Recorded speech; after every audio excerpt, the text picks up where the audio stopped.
पाकिस्तान तहरीक इंसाफ से इंतखाबी इत्तेहाद से मुतल्लिक PTI parliamentarians के सरबराह का अहम बयान सामने आ गया। परवेज खटक ने पीटीआई से इंतखाबी इत्तेहाद की ख्वाहिश या इम्कान की खबरों को सरासर झूठ करार दे दिया। तफसीलात के मुताबिक गुज़िश्ता रोज निजी टीवी प्रोग्राम से गुफ्तगू करते हुए तहरीक इंसाफ पार्लियामेंटेरियंस के तर्जुमान ज़ियाउल्लाह बंगश का कहना था कि पीटीआई से आम इंतखाबात में इत्तेहाद के लिए तैयार हैं और आम इंतखाबात के लिए 19 अगस्त से अवामी राबता मुहिम का आगाज करेंगे। बाद अज़ां परवेज खटक ने इत्तेहाद की खबरों को मुस्तरद करते हुए कहा कि अब एक पीटीआई होगी और वो पीटीआई पार्लियामेंटेरियंस होगी। पीटीआई से इत्तेहाद की ख्वाहिश या इम्कान की खबर सरासर झूठ और मनगढ़ंत है। इलेक्शन में पीटीआई होगी ही नहीं तो हम उससे इंतखाबी इत्तेहाद की सोच कैसे सकते हैं। वाज़ेह रहे कि खैबर पख्तूनख्वा के साबिक वज़ीर आला परवेज खटक ने पीटीआई पार्लियामेंटेरियंस की बुनियाद रखी है, जिसमें साबिक वज़ीर आला केपी महमूद खान भी शामिल हैं।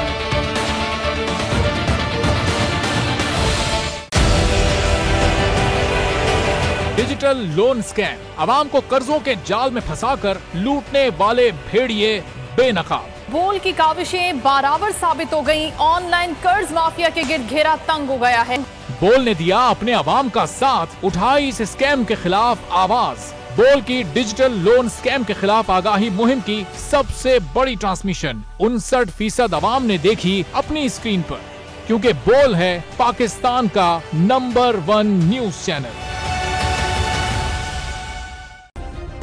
सब्सक्राइब करें और बेल दबाएं ताकि कोई खबर रह न जाए।